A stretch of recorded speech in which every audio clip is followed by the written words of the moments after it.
നമസ്കാരം,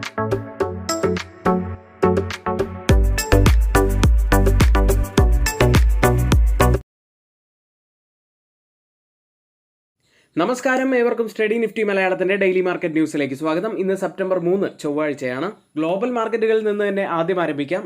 US മാർക്കറ്റുകൾ ഇന്നലെ ലേബർ ഡേയോടനുബന്ധിച്ച് ക്ലോസ്ഡ് ആയിരുന്നു.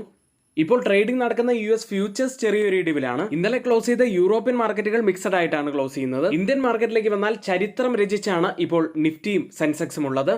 തുടർച്ചയായ 13 ദിവസങ്ങളിലും നേട്ടം തുടർന്ന് നിഫ്റ്റിയുടെ ജൈത്രയാത്ര ഇപ്പോഴും തുടർന്നുകൊണ്ടിരിക്കുന്നു. വാർത്തകളിലേക്ക് വന്നു കഴിഞ്ഞാൽ ആദ്യത്തെ ഒരു നെഗറ്റീവായിട്ടുള്ള വാർത്ത, സെബി ചെയർപേഴ്സൺ മദാർ ബി പൂരി ബുച്ചിനെതിരെ സി എന്റർടൈൻമെന്റ് മുൻ ചെയർമാൻ സുഭാഷ് ചന്ദ്ര ആരോപണം ഉന്നയിച്ചിരിക്കുന്നു. പോസിറ്റീവായിട്ടുള്ള ഒരു വാർത്ത നോക്കുകയാണെങ്കിൽ കൃഷി പ്രോത്സാഹിപ്പിക്കുന്നതിന് 14,000 കോടി രൂപയുടെ ഒരു പദ്ധതിക്ക് സർക്കാർ അംഗീകാരം നൽകിയിരിക്കുന്നു. സ്റ്റോക്കുകൾ നോക്കുകയാണെങ്കിൽ കെയ്ൻസ്, അതുപോലെ HAL തുടങ്ങിയവയ്ക്ക് വലിയ പോസിറ്റീവായ വാർത്തകൾ ഇന്നുണ്ട്. മാത്രമല്ല ICICI ബാങ്ക് ഇന്ന് ഫോക്കസിലുണ്ടായിരിക്കും. എല്ലാ വാർത്തകളിലേക്കും നമുക്ക് വരാം. ആദ്യം വീഡിയോ ആരെങ്കിലും ലൈക്ക് ചെയ്യാൻ വിട്ടുപോയിട്ടുണ്ടെങ്കിൽ ദയവ് ചെയ്ത് വീഡിയോ ഒന്ന് ലൈക്ക് ചെയ്യുക. ചാനൽ സബ്സ്ക്രൈബ് ചെയ്യാൻ മറന്നുപോയവർ ദയവ് ചെയ്ത് ചാനൽ ഒന്ന് സബ്സ്ക്രൈബ് ചെയ്യുക. ഇന്നത്തെ ഏറ്റവും പ്രധാനപ്പെട്ട കുറച്ച് വാർത്തകളിലേക്കാണ്. ആദ്യത്തെ വാർത്ത ഇന്ന് മാർക്കറ്റിനെ സ്വാധീനിക്കാൻ സാധ്യതയുള്ള ഒരു വാർത്തയാണ്. സെബി ചെയർപേഴ്സൺ മദാർ ബി പൂരി ബുച്ചിനെതിരെ പക്ഷപാതവും അഴിമതിയും ആരോപിച്ച് സി എന്റർടൈൻമെന്റ് മുൻ ചെയർമാൻ സുഭാഷ് ചന്ദ്ര. ഇതുകൂടാതെ ഇപ്പോൾ ICICI ബാങ്കുമായി ബന്ധപ്പെട്ട് കോൺഗ്രസും ഒരു ആരോപണം ഉന്നയിച്ചിട്ടുണ്ട്. ഈ രണ്ട് വിഷയത്തിലേക്ക് നമുക്ക് വരാം. ഇനി സോണി ലയനവുമായി ബന്ധപ്പെട്ട് സുഭാഷ് ചന്ദ്രയുടെ ചില ആരോപണങ്ങളിലേക്കാണ്. സോണി ലയനം പരാജയപ്പെടാനും ന്യൂനപക്ഷ ഓഹരി ഉടമകളെ ദ്രോഹിക്കാനും ഇടയാക്കി. സി എന്റർടൈൻമെന്റ് പ്രൊമോട്ടറായ സുഭാഷ് ചന്ദ്ര സെബി ചെയർപേഴ്സൺ മദാർ ബി പൂരി ബുച്ചിനെതിരെ പക്ഷപാതവും അഴിമതിയും ആരോപിച്ചു. സി ഗ്രൂപ്പിന്റെ 200 കോടി രൂപ ഫണ്ട് വകമാറ്റൽ സംബന്ധിച്ച ബച്ചിന്റെയും സെബിയുടെയും അന്വേഷണത്തിനെതിരെ നിയമ നടപടി സ്വീകരിക്കാൻ ചന്ദ്ര പദ്ധതിയിടുന്നു. ഏതായാലും ഇത്തരത്തിൽ ഒരു ആരോപണത്തിനെതിരെ സെബിയും നടപടി സ്വീകരിക്കും എന്ന് തന്നെയാണ് അറിയുന്നത്. ഫണ്ട് വഴിതിരിച്ചു വിട്ട ആരോപണങ്ങളുമായി ബന്ധപ്പെട്ട് പുതിയ കാരണം കാണിക്കൽ നോട്ടീസ് പുറപ്പെടുവിക്കുന്ന കാര്യം സെബി പരിഗണിക്കുന്നു. ഇതുകൂടാതെ സെബി ചെയർപേഴ്സണെതിരെ മറ്റൊരു ആരോപണം കൂടി ഇന്നലെ വന്നത്, സെബിയിൽ സേവനമനുഷ്ഠിക്കുമ്പോൾ ICICI ബാങ്കിൽ നിന്ന് ബുച്ചിന് പണമിടപാട് ലഭിച്ചതായി കോൺഗ്രസ് ആരോപിച്ചു. എന്നാൽ ഈ ഒരു വാർത്തയോട് ICICI ബാങ്ക് ഇതിനോടകം പ്രതികരിച്ചു കഴിഞ്ഞു.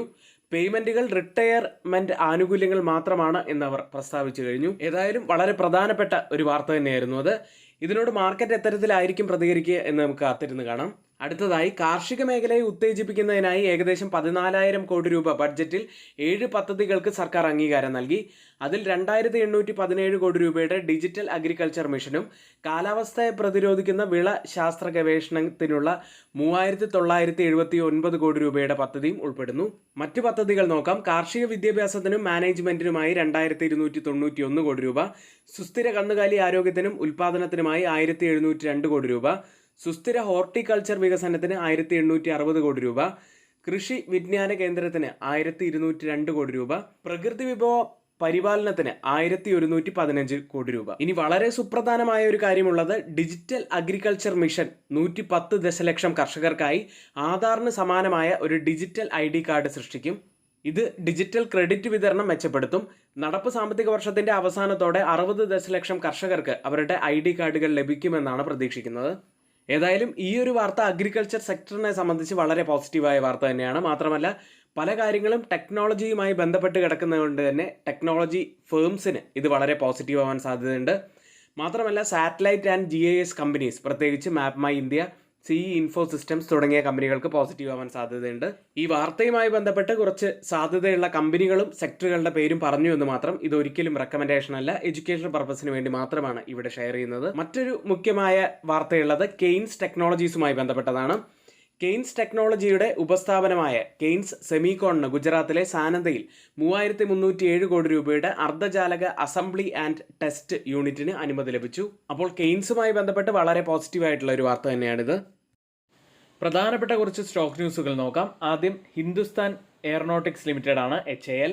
ഇന്ത്യൻ എയർഫോഴ്സിന്റെ SU-30 MKI വിമാനങ്ങൾക്കായി ഹിന്ദുസ്ഥാൻ എയറോനോട്ടിക്സ് ലിമിറ്റഡ്, അതായത് HAL നിന്ന് മൊത്തം 260 ബില്യൺ രൂപയ്ക്ക് 240 എയറോ എഞ്ചിനുകൾ വാങ്ങുന്നതിന് ഇന്ത്യൻ സർക്കാരിന്റെ ക്യാബിനറ്റ് കമ്മിറ്റി അംഗീകാരം നൽകി. HALനെ സംബന്ധിച്ച് ഒരു ബിഗ് പോസിറ്റീവ് ന്യൂസ് തന്നെയാണിത്.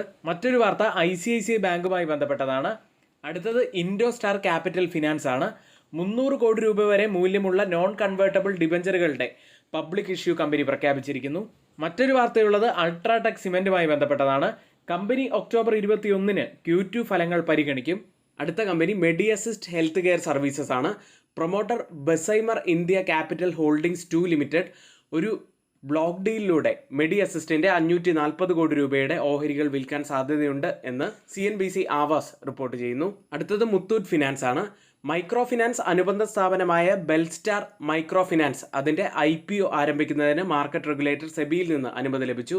പുതിയ ഇഷ്യൂ വഴി 1000 കോടി രൂപയും ഓഫർ ഫോർ സെയിൽ വഴി 300 കോടി രൂപയും സമാഹരിക്കാനാണ് കമ്പനി പദ്ധതിയിടുന്നത്.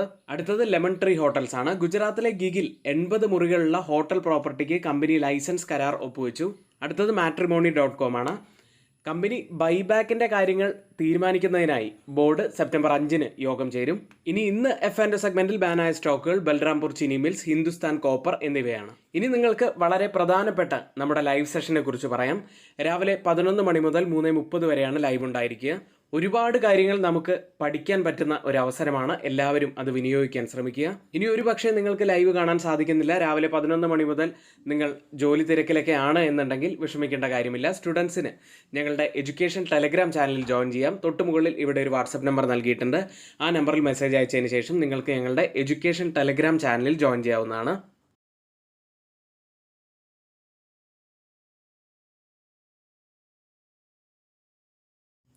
ഇന്നലത്തെ മാർക്കറ്റ് ഹൈലൈറ്റ്സിലേക്ക്.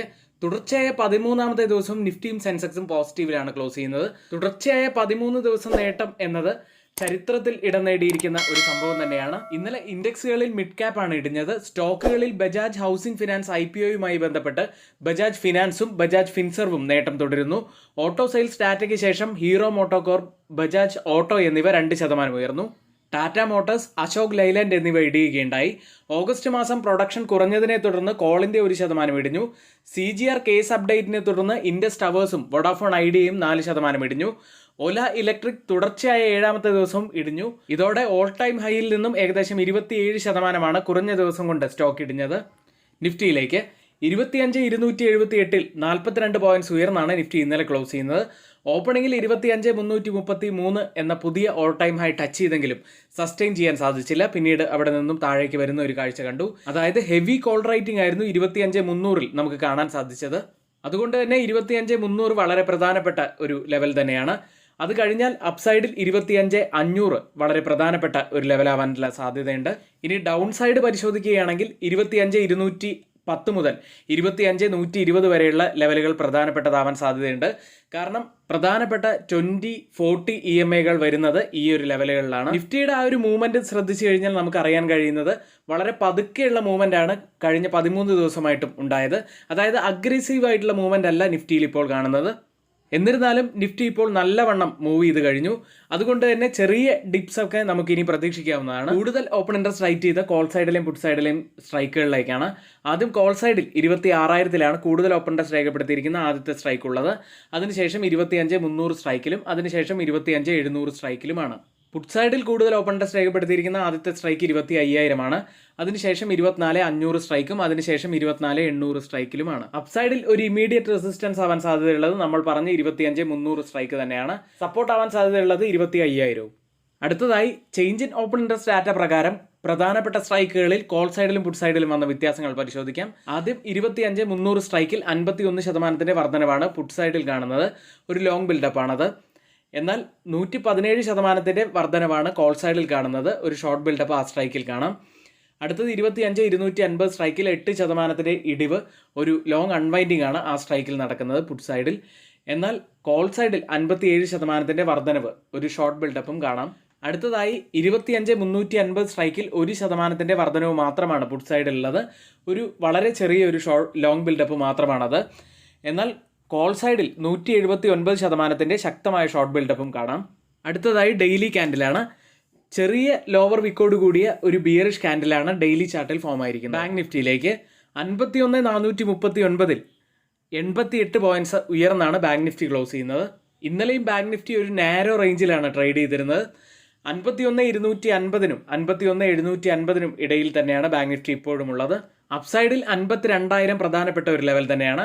ഡൗൺ സൈഡിലേക്ക് വന്നാൽ 51,250 ആദ്യത്തെ ഒരു പ്രധാനപ്പെട്ട സപ്പോർട്ടായി വരുന്നത്.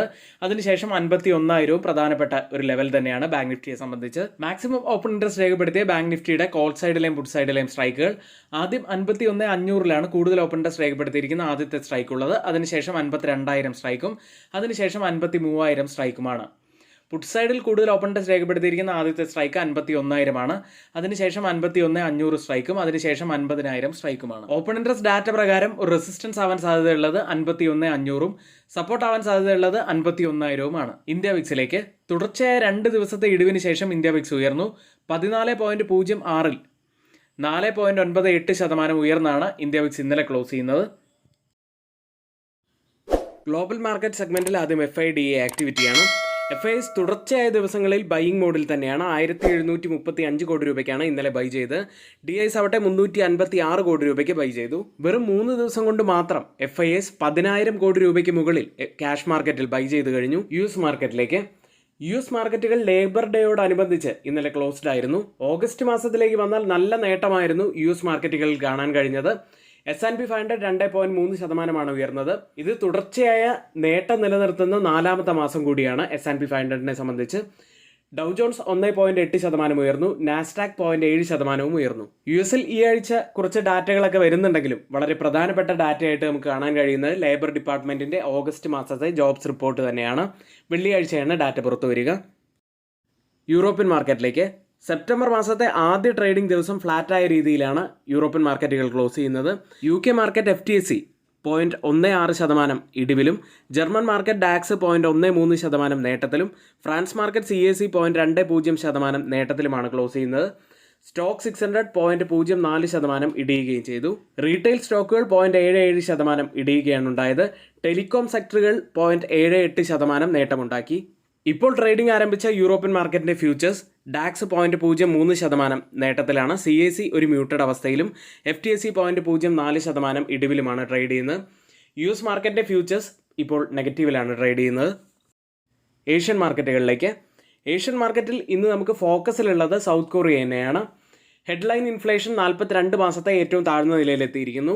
ഇപ്പോൾ ട്രേഡിംഗ് ആരംഭിച്ച ഗിഫ്റ്റ് നിഫ്റ്റി ഉള്ളത് 25,345 എന്ന നിലയിലാണ്. 20 പോയിന്റ്സ് ഡൗൺ സൈഡിലാണ് ഇപ്പോൾ ട്രേഡ് ചെയ്യുന്നത്. ഇപ്പോൾ സമയം 7 മണിയാണ്. ഇപ്പോൾ ഗിഫ്റ്റ് നിഫ്റ്റിയുടെ നില വെച്ച് നിഫ്റ്റിയിൽ നമുക്കൊരു 10 മുതൽ 15 പോയിന്റ്സിന്റെ ഒരു ഗ്യാപ്പ് അപ്പ് ഓപ്പണിങ്ങിനാണ് സാധ്യതയുള്ളത്. മറ്റ് ഏഷ്യൻ മാർക്കറ്റുകളിൽ ജപ്പാൻ മാർക്കറ്റ് നിക്കി 0.64% നേട്ടത്തിലാണ്.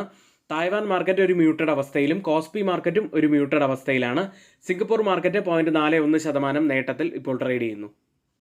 ഓയിൽ പ്രൈസുകളിലേക്ക് ലോകത്തിലെ ഏറ്റവും വലിയ 2 എണ്ണ ഉൽപ്പാദകരായ ചൈനയും US-ഉം ഡിമാൻഡ് മന്ദഗതിയിലായതിനാലും ലിബിയയിൽ നിന്നുള്ള ഉൽപ്പാദനം കുത്തനെ ഇടിഞ്ഞതിനാലും കൂടാതെ OPEC പ്ലസ് ഉൽപ്പാദനം ഒക്ടോബർ മുതൽ ഉയർത്തിയതോടെ എണ്ണവില തിങ്കളാഴ്ച വീണ്ടും ഇടിയുകയുണ്ടായി. ഇപ്പോൾ ട്രേഡ് ചെയ്യുന്ന ബ്രന്റ് ഫ്യൂച്ചേഴ്സ് ഉള്ളത് $77.22 പെർ ബാരൽ എന്ന നിലയിലാണ്. 0.09% ഇടിവിലാണ് ഇപ്പോൾ ട്രേഡ് ചെയ്യുന്നത്. WTI ഉള്ളത് $73.86 പെർ ബാരൽ എന്ന നിലയിൽ 0.20% ഇടിവിലാണ് ട്രേഡ് ചെയ്യുന്നത്. ഇന്ന് നമ്മൾ ശ്രദ്ധിക്കേണ്ട ഏറ്റവും പ്രധാനപ്പെട്ട കുറച്ച് വാർത്തകൾ ഏറ്റവും ഓതറൈസ്ഡ് ആയിട്ടുള്ള സൈറ്റുകളായ Moneycontrol, Mint, Reuters, CNBC, Financial Express തുടങ്ങിയ മാധ്യമങ്ങളിൽ നിന്നാണ് നമ്മൾ എടുത്തിട്ടുള്ളത്. മറ്റുള്ളവയെല്ലാം നമ്മുടെ വ്യൂസ് മാത്രമാണ്. ഒരിക്കലും അത് റെക്കമെൻഡേഷൻ അല്ല. നിങ്ങളുടെ എഡ്യൂക്കേഷണൽ പർപ്പസിന് വേണ്ടി മാത്രമാണ് ഷെയർ ചെയ്യുന്നത്. എങ്കിൽ ഇന്നത്തെ ഈ വീഡിയോ ഇവിടെ പൂർത്തിയാവുന്നു. ഏവർക്കും നന്ദി.